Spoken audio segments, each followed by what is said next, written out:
خالص اللہ تعالیٰ کے لیے، خالص ایمان کا وسیلہ۔ خالص ایمان سب سے بڑا نیک عمل اور عظیم ترین وسیلہ ہے، اسی لیے اسی کے ذریعے آخرت کی نجات ممکن ہے۔ یہ سورہ العمران میں رب العزت خود فرما رہے ہیں، آیت نمبر 193۔ اور نماز کا وسیلہ، نماز اللہ تعالیٰ کے نزدیک افضل ترین عمل ہے۔ صحابہ اکرام رضی اللہ تعالیٰ عنہ نے نبی صلی اللہ علیہ وسلم سے پوچھا، اللہ تعالیٰ کو سب سے زیادہ کون سا عمل محبوب ہے؟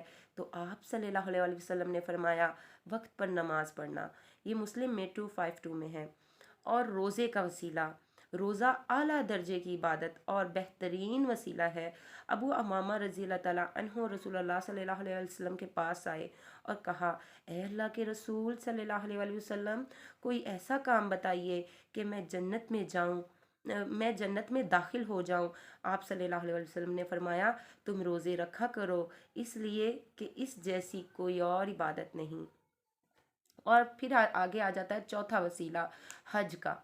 حج کا وسیلہ، حج اعلیٰ درجے کی عبادت اور بہترین وسیلہ ہے، یہ بخاری میں 1773 میں ہے۔ اور عمرے کا وسیلہ، عمرہ جو ہے انفرادی عبادت ہے جس کا ثواب بہت ہے، دعا کی قبولیت اور اللہ تعالیٰ کی قرب حاصل کرنے کے لیے بہترین ہے، یہ ذریعہ بہترین ہے، اور یہ بخاری میں 1773 میں ہے۔ صدقے کا وسیلہ، چھٹا صدقے کا وسیلہ، اللہ تعالیٰ کی رضا کے لیے خوش دلی کے ساتھ پاکیزہ مال اور اس کی راہ میں خرچ کرنا بہترین اور عمدہ وسیلہ ہے، بخاری میں 6023۔ اور مال صرف اللہ تعالیٰ کی رضا کے لیے خرچ کریں، صرف اللہ تعالیٰ کی رضا کے لیے، دکھاوے کے لیے ہمیں مال خرچ نہیں کرنا ہے۔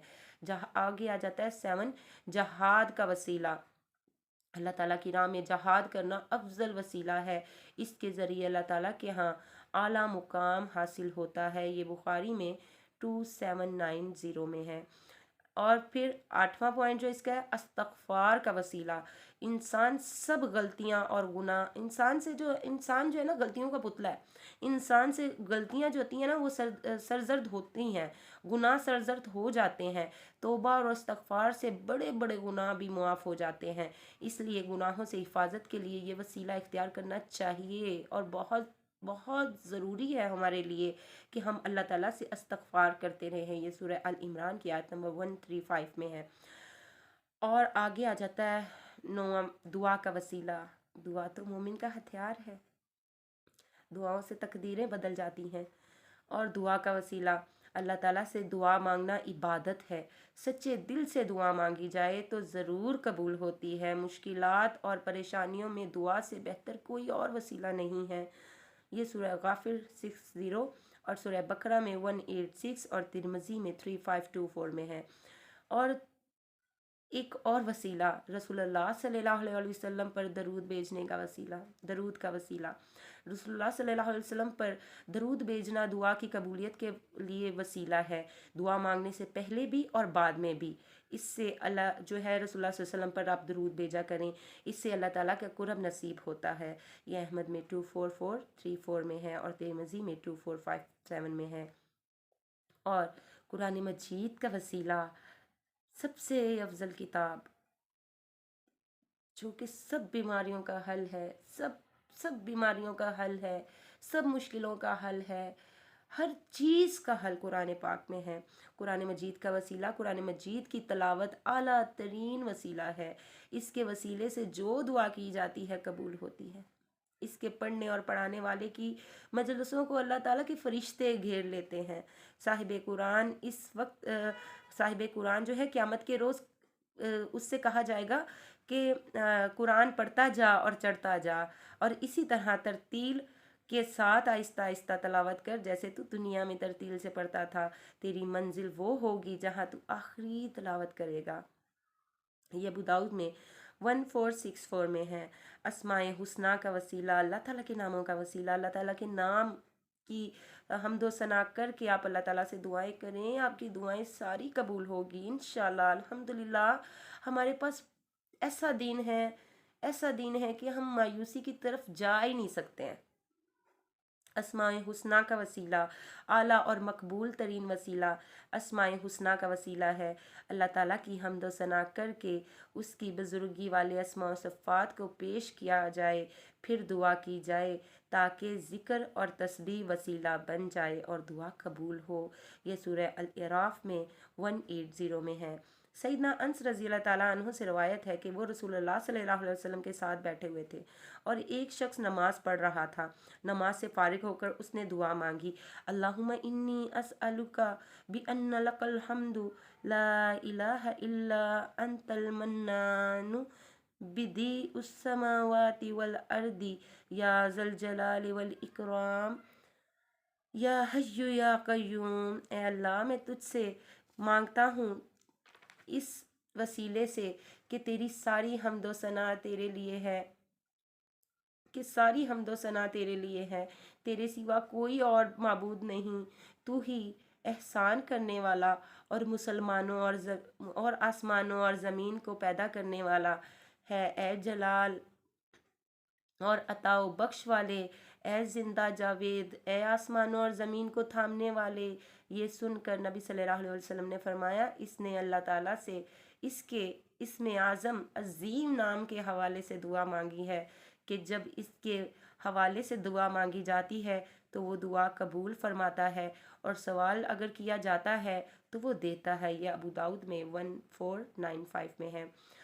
مومن بھائی کی دعا کے لیے وسیلہ کرنا، یعنی اپنے بہن بھائیوں کے لیے بھی دعا کر سکتے ہیں، اور یہ بھی بہت افضل ہے۔ ایک مومن جب دوسرے مومن سے دعا کے لیے کہتا ہے کہ تو میرے لیے دعا کر اور اللہ تعالیٰ مجھے صحت دے دے، یا فلاں دعا جو ہے میری پوری ہو جائے، تو یہ دعا مشروع بھی ہے اور مقبول بھی۔ جب اللہ تعالیٰ چاہے یہ دعا پوری بھی ہوگی۔ یہ مسلم میں 6929 میں ہے۔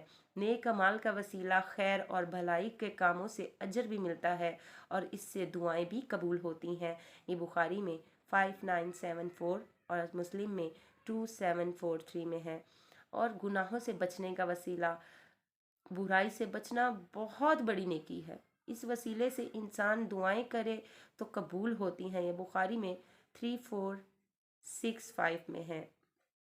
تو الحمدللہ آج ہم نے وسیلے میں جو ہے وسیلہ سے کیا مراد ہے یہ دیکھا ہے، اور مشروع وسیلے کون سے ہیں، اور کون سے وسیلے جو ہیں ہمیں کرنے چاہیے اور کون سے نہیں کرنے چاہیے۔ تو الحمدللہ اللہ تعالیٰ نے ہمیں توفیق دی ہے اور ہم نے یہ دیکھا ہے، اور دنیاوی وسیلے ذرائع کے لیے جو حیثیت رکھتے ہیں ہم نے وہ بھی دیکھا ہے۔ تو الحمدللہ آج ہم نے وسیلے کے بارے میں پڑھا ہے، اور کل ہم دیکھیں گے کہ حرام وسیلے کون سے ہوتے ہیں اور کرامت کیا ہے، اور یہ ہم جو ہے انشاءاللہ کل دیکھیں گے۔ ولی کسے کہتے ہیں، حرام وسیلے کون سے ہوتے ہیں، اور کرامت کیا ہے، اور جو ہے علم نجوم کے بارے میں اسلام کے کیا موقف ہیں، اور جادو کے بارے میں اسلام کا کیا موقف ہے۔ سوری، یہ پیج آگے چلا گیا، نہیں، انشاءاللہ ان کے بارے میں ہم جو ہے کل جو ہے تفصیل سے بات کریں گے۔ آج کے لیے اتنا ہی، اپنی دعاؤں میں یاد رکھیے گا، اور اگر مجھ سے پڑھنے میں کوئی غلطی ہو گئی ہو، میں کوشش تو یہی ہوتی ہے کہ میں حوالے جو ہیں آپ کو ساتھ ساتھ بتا دوں، اگر حوالہ نہیں بتایا جائے تو بہت سے مسائل پیدا ہو جاتے ہیں۔